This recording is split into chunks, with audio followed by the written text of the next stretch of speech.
नमः संस्कृताय मित्रों, स्वागत है आपका हमारे YouTube चैनल संस्कृत मेधा पर।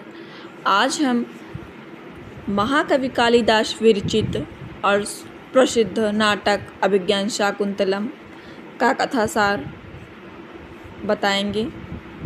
देखते हैं।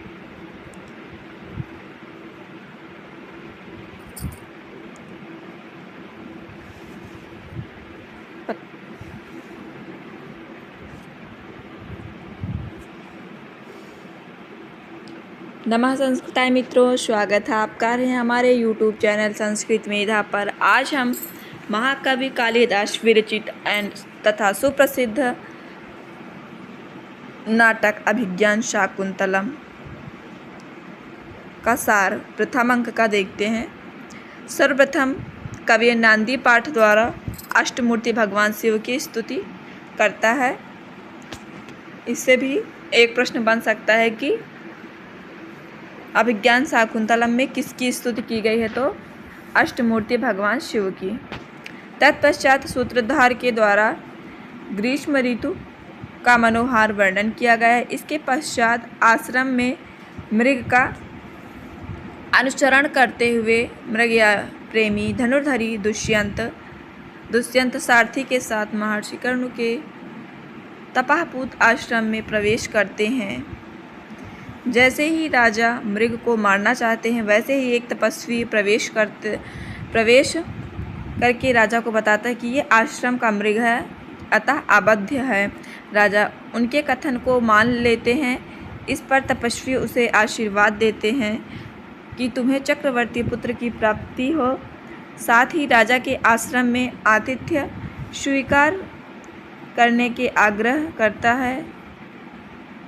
राजा रथ का परित्याग कर साधारण वेश में आश्रम में प्रवेश करता है। कुलपति कर्ण सोमतीर्थ गए हुए हैं, इसलिए शकुंतला की अतिथि सत्कार का कार्य करती हैं। राजा आश्रम में वृक्षों को सींचती हुई 3 अत्यंत सुंदर कन्याओं को देखता है। शकुंतला के ललित लावण्य से वह अत्यंत आकृष्ट हो जाता है और उसके प्रति आसक्त हो जाता है। इसी मध्य एक भंवरा शकुंतला को पीड़ित करता है और वह रक्षा के लिए प्रार्थना करती है। इसी समय दुष्यंत उन तीनों सखियों के समक्ष आता है और शकुंतला के विषय में जानकारी करता है।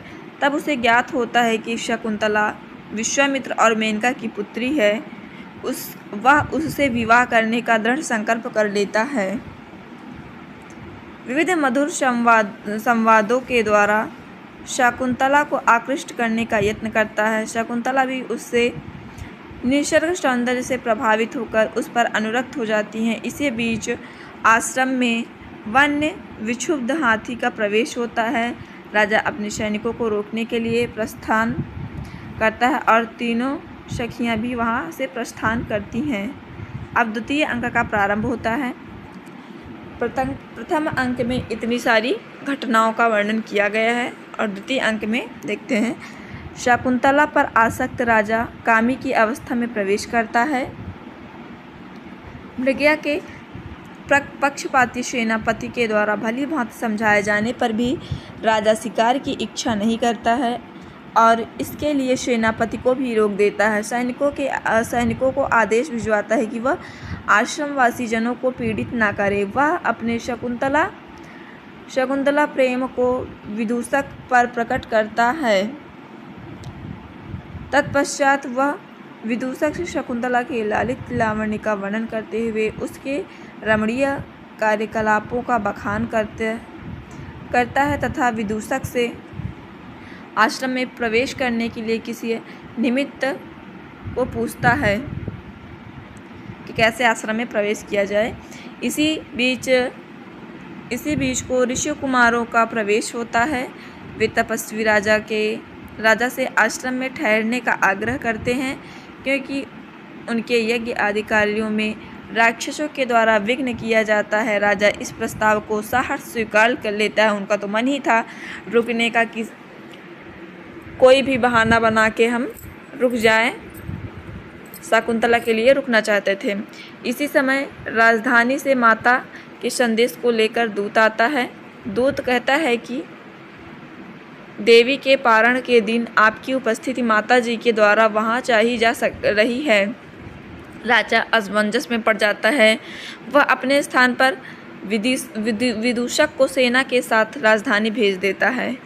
विदूषक वहीं शकुंतला संबंधी घटना को रानियों को न बतला दे, इसलिए राजा उससे शकुंतला प्रेम की वार्ता का परिहास मात्र बतलाता है कि हम ऐसे ही बोले हैं, शकुंतला से प्रेम नहीं करते हैं, क्योंकि उन्हें डर था कि कहीं विदूषक जाके वसुमती और हंसपदिका को न बता दें, इसीलिए कहा कि ये तो परिहास मात्र है। अब तृतीय अंक का प्रारंभ होता है।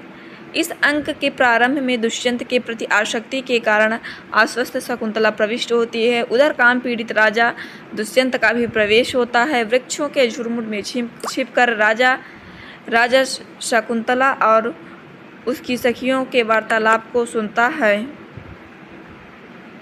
जिस समय विरह व्यतीत शकुंतला अपनी सखियों के कहने पर दुष्यंत के लिए कमलपत्र पर अपने नाखूनों से प्रेम पत्र लिखती है और यह सलाह प्रियंवदा देती है शकुंतला को कि प्रेम पत्र लिख के भेजो। उसी समय छिपे हुए दुष्यंत उसके समक्ष पहुंच जाते हैं और शकुंतला के प्रति अपना प्रेम की घोषणा कर देते हैं। शकुंतला के समीप दुष्यंत के आ जाने पर दोनों सखियां वहां से चली जाती हैं। राजा के द्वारा गांधर्व विवाह प्रस्ताव किया जाता है, परंतु इससे पहले कि दुष्यंत अपनी काम तृष्णा को शांत कर सके, सखियां चक्रवाक वधु को अपने प्रियतम से विदा लेने का संकेत कर देती हैं। इसी मध्य शांति जल को लेकर गौतमी प्रवेश करती हैं। राजा दुष्यंत वृक्ष की ओट में छिपकर गौतमी शकुंतला को लेकर चली जाती हैं। इधर यज्ञ में विघ्न डालने वाले राक्षसों को दूर करने के लिए राजा दुष्यंत धनुष बाण लेकर अपने कार्य में संलग्न हो जाते हैं। अब चतुर्थ अंक का प्रारंभ होता है, जो टीजीटी के पाठ्यक्रम में रखा गया है। देखते हैं चतुर्थ अंक का प्रारंभ विष्कंभक से होता है, शुद्ध विष्कंभक से होता है, जिससे यह ज्ञात होता है कि राजा दुष्यंत का शकुंतला के साथ गांधर्व विवाह हो गया है। राजा शकुंतला को कुछ ही दिनों में अपने यहाँ बुलाए जाने का आश्वासन को देकर अपनी राजधानी चला जाता है। शकुंतला उनके वियोग को अत्यंत अधीर होने के कारण आश्रम में आए हुए अतिथि दुर्वासा को भी नहीं समझ पाती या जान पाती हैं। परिणाम स्वरूप क्रुद्ध होते हुए दुर्वासा शकुंतला को साथ दे देते हैं कि जिसकी याद में तुम इस आश्रम में बैठी हो और मुझ जैसे तपस्वी को नहीं ध्यान दे रही हो, वह दुष्यंत बहुत याद दिलाने पर भी तुझे नहीं पहचान सकेगा। दुर्वासा के इस दारुण शाप को सुनकर प्रियंवदा उनके पीछे दौड़ उन्हें रोकती हैं और उनका स्वागत सत्कार करती हैं। प्रियंवदा कहती हैं, शुश्रूष से प्रसन्न होकर दुर्वासा आश्वासन देते हैं कि किसी अभिज्ञान अर्थात पहचानने का आभूषण जो है को देखकर राजा शकुंतला को पहचान लेगा और इस प्रकार शाप का प्रभाव समाप्त हो जाएगा। प्रियंवदा और अनसुईया दुर्वासा के शाप वृतांत को किसी से नहीं बतलाती हैं, क्योंकि वे जानती हैं कि राजा की अंगूठी शकुंतला के पास है, जिसे देखकर राजा शकुंतला को पहचान ही लेगा। इसी बीच तीर्थ यात्रा से लौटे वे महर्षि कर्ण को आकाशवाणी के द्वारा यह पता चलता है कि शकुंतला का दुष्यंत से गांधर्व विवाह हो चुका है और वह गर्भावस्था में है। महर्षि कर्ण इस विवाह का अनुमोदन करते हैं। इधर महर्षि दुर्वासा के शाप के कारण दुष्यंत शकुंतला को बिल्कुल भूल जाते हैं। महर्षि कर्ण शकुंतला को उसके पति के घर भेजने का विचार करते हैं। शकुंतला की विदाई की तैयारी शुरू हो जाती है। वन के वृक्षों के द्वारा उसके लिए वस्त्राभूषण प्रदान किए जाते हैं। शकुंतला अपनी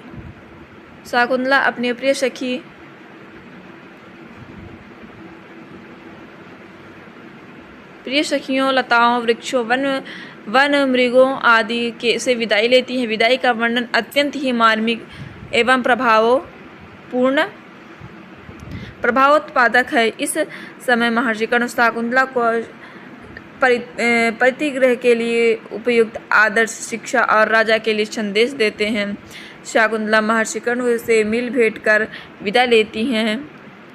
उनके साथ गौतमी और अन्य 2 तपस्वियों का प्रस्थान होता है। शकुंतला को प्रतिगृह भेजकर महर्षि कर्ण परम शांति लाभ करते हैं।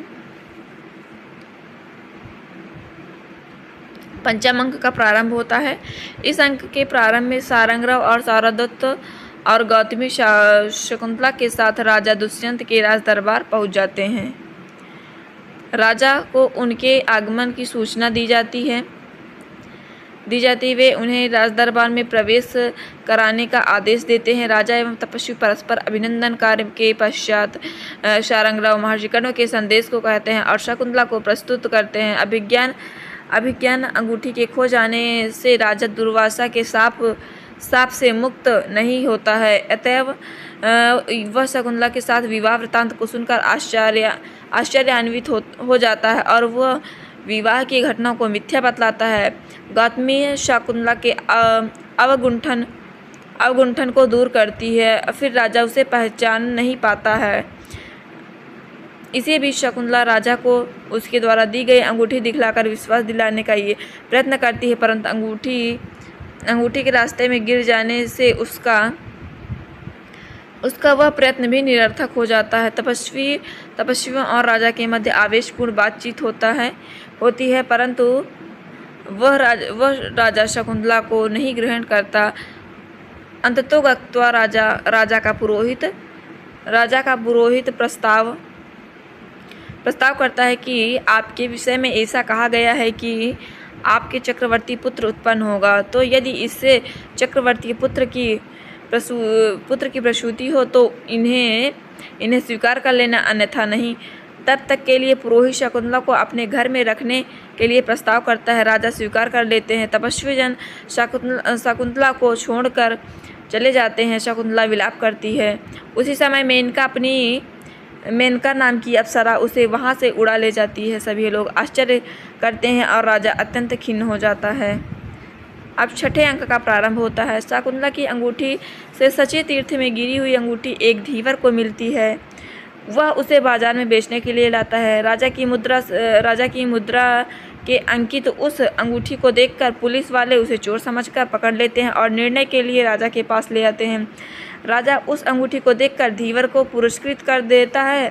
उस अंगूठी के देखते ही दुर्वासा के शाप का प्रभाव समाप्त हो जाता है और दुष्यंत को शकुंतला के प्रणय वृत्तांत की घटना याद आ जाती है। वह शकुंतला के लिए अत्यंत दुखित हो जाता है। मेनका की सखी सानुमति प्रच्छन्न रूप से स्थित होकर राजा की अवस्था को देखती है। राजा और विदूषक की बातचीत होती है। वह अंगूठी को देखकर अत्यंत खिन्न होता है। इसके पश्चात चतुरिका शकुंतला के चित्रफलक को लेकर प्रवेश करती है। राजा उस चित्रफलक को लेकर उसके अधूरे चित्र को पूरा करते हैं। इसके पश्चात प्रतिहारी आकर राजा को मंत्री का एक पत्र देती है, जिसमें लिखा है कि धनमित्र नामक एक व्यापारी समुद्र में डूब गया है। उसके कोई संतान नहीं है। वह उनकी संपत्ति राजकोष में मिल ही जाएगी। इसे पढ़कर राजा अत्यंत दुखित हो जाता है।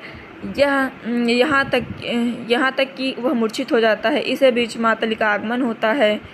वह राजा को इंद्र का संदेश सुनाता है। राक्षसों के विनाश के लिए इंद्र ने आपको आमंत्रित किया है। राजा मातली के साथ इंद्र के समीप जाने के लिए प्रस्थान करता है। अब 7वें अंक का वर्णन है। राजा युद्ध में राक्षसों पर विजय प्राप्त करता है। इंद्र अत्यंत समादर पूर्वक स्वर्ग से राजा को विदाई देते हैं। इंद्र के यहाँ से लौटते समय राजा दुष्यंत हेमकूट पर्वत पर मारीच के आश्रम को देखते हैं।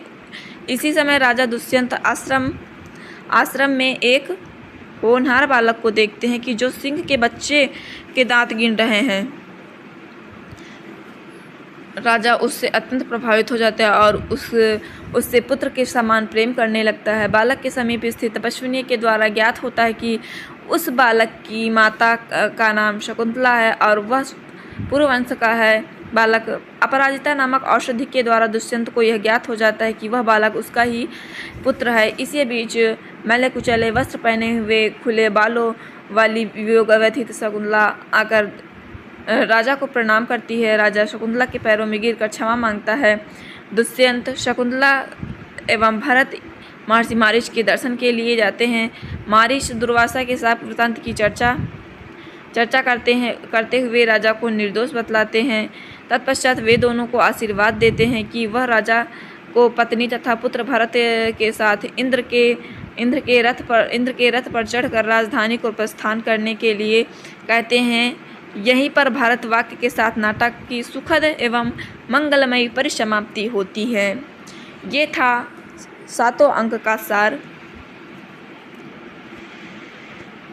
इसका जो कथानक लिया गया था वह शकुंतला की कथा जो है वो महाभारत के आदि पर्व के 67 से 74 अध्याय तक प्राप्त होती है और पद्म पुराण के स्वर्ग खंड में भी यह कथा मिलती है, लेकिन इसकी जो मूल कथा का आधार है वो महाभारत ही माना जाता है। आज के लिए बस इतना ही। धन्यवाद। मिलते हैं फिर अगली वीडियो में। तब तक के लिए